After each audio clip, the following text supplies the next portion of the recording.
Kamoliddin aka, hozir biz qayerga keldik? Bu qaysi lokatsiya? Hozir biz Jumeirah Islandga keldik. Bu Dubai Marinani ro'parasida joylashgan community, villa community. Bu yerda shu o'zimiz tilayotganda shu kazo-kazolar yashaydigan joylar aka. Bu yerda hammasi faqat villalar, to'g'rimi?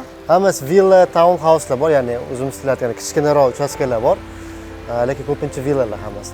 Jumeirah Island bu yoshi katta bo'lgan community. Bu yerda ko'p villalar sal eskirib qolgan. Biz nima qilamiz? Shu klasterlardan arzon narxlarga eski uylarni sotib olib, qayta ta'mirlab turib, yangicha shakl berib turib, yana bozorga olib chiqib sotamiz.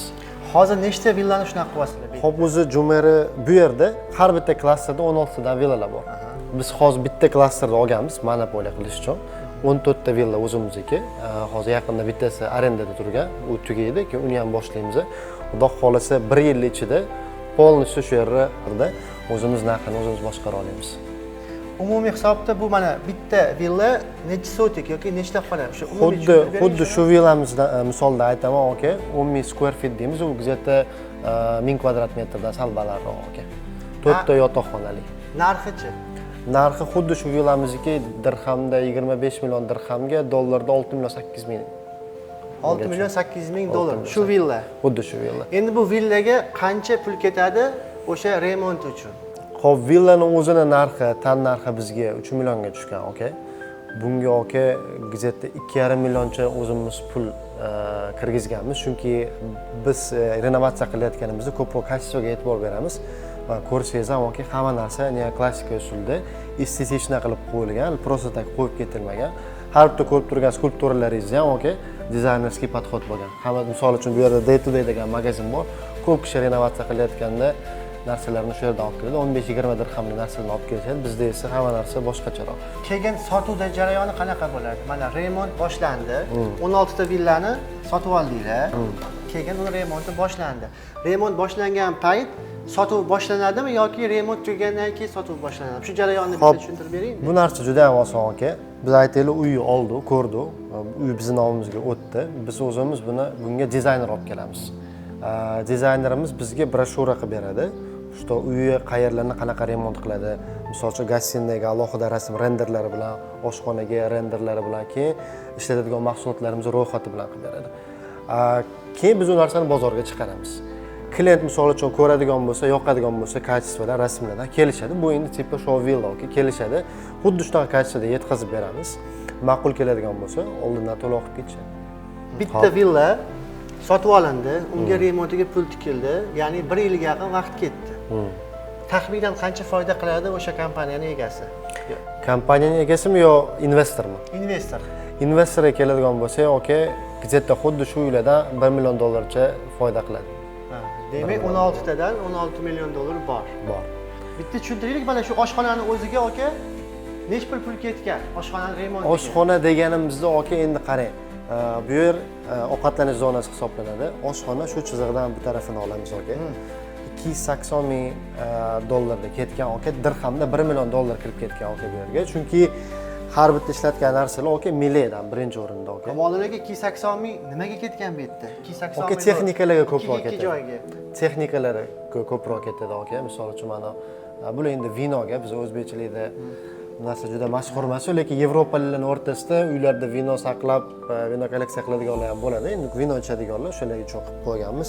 Masalan, men klientman. Hop. Menga uy sotishingiz kerak. Men shu villaga men keldim. Meni polniy ko'rsatib obzor qilasiz. O'sha jarayon qanaqa bo'ladi? Qanaqa umumiy sotasiz siz uyni? Eng yaxshi tarafi aka sotishi, sotmaslik aka. Bu gapimni nima demoqchiman? Birinchi bo'lib uyni ko'rsatishdan oldin o'tiramiz, gaplashamiz. Bir-birimizni tanib olishimiz kerak. U menga ishonishi kerak, men u odamni tanib olishim kerak uni sotish uchun. Keyin unga savol beraman aka. Har xil savollar beraman. Ko'proq eshitaman aka. U odamga nima kerak o'zi aslida? Nimaga ko'chyapti? Oilasida necha kishi bor? Unga xizmatkori bormi? Haydovchisi bormi? Iti bormi? Mushugi bormi? U misol uchun golfga qiziqadimi yoki futbol o'ynashga qiziqadimi? Hammasini bilib olishim kerak. Mana eng yaxshi tarafi aka, klientni bu yerga olib keldimmi, yo faqat men bu uyni sotishim kerak bo'lmaydi-da. Klientni men yaxshi bilib olib, unga podходящий variant beradigan bo'lsam, klient men bilan umrbod qolib ketadi. Значит, bu yoqmagan taqdirda ham boshqa uy sizga bemalol sota olasiz. Shunaqa. Shunaqa paytda misol uchun aytaylik, menga har xil o'zini fikrlarni beryapti. Menga shu narsalar kerak, bu narsa muhim deyapti. Lekin u narsa bu yerda bo'lmaydigan bo'lsa, bu lokatsiyada bo'lmaydigan bo'lsa, to'g'risini aytiladi. Sotishga harakat qilmasdan turib, qara, shunaqa narsa so'rovding, bu villada yo'q. Bu lokatsiyadan ko'rsang bo'ladi, bu lokatsiyadan ko'rsang bo'ladi deb o'zingiz maslahat bersangiz, keyin u sizdan o'zi so'raydi. Birorta varianting bormi deydi. Bo'ldi, bingo. Ertasiga borib ko'rib kelasizlar. Yes, zo'r case.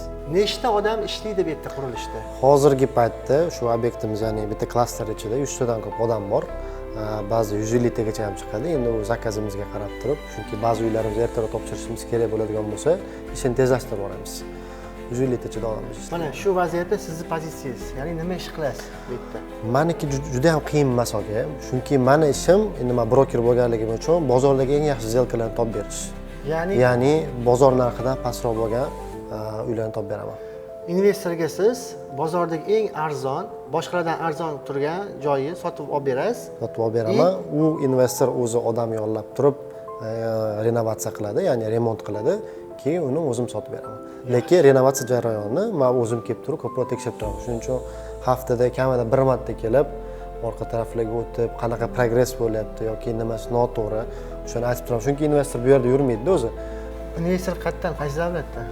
UK dan, ya'ni Britaniyadan. O'zi umuman mana investor bor, u bilan gaplashish jarayoni qanaqa bo'ladi? Masalan, qanday demoqchisiz? Qanaqa qilib uni ishontirasiz, чтобы siz bilan ishlash uchun? Chunki Dubayda o'zi bu soha eng ommalashgan soha. Juda ko'p, menimcha bir 50 mingtadan oshiq agent bor. Registratsiyadan o'tganlari 50 mingtadan.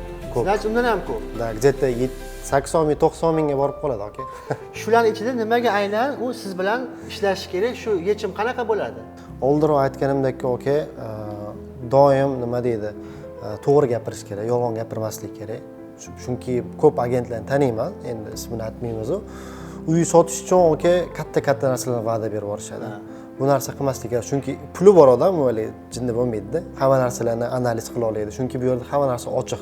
Internetga kirib turib bitta rayonni ursangiz, polностью tranzaksiyalarni ko'rsatib beradi sizga. Hamma narsa zemельный departament tomonidan monitor qilinadi-da. Shuning uchun birinchi o'rinda to'g'ri gapirish kerak, to'g'ri maslahat berish kerak, sotishga harakat qilmaslik kerak umuman, aka. Prosta shu broker sifatida yaxshi maslahat berasiz, keyin u yog'i investor tomonidan bo'ladi.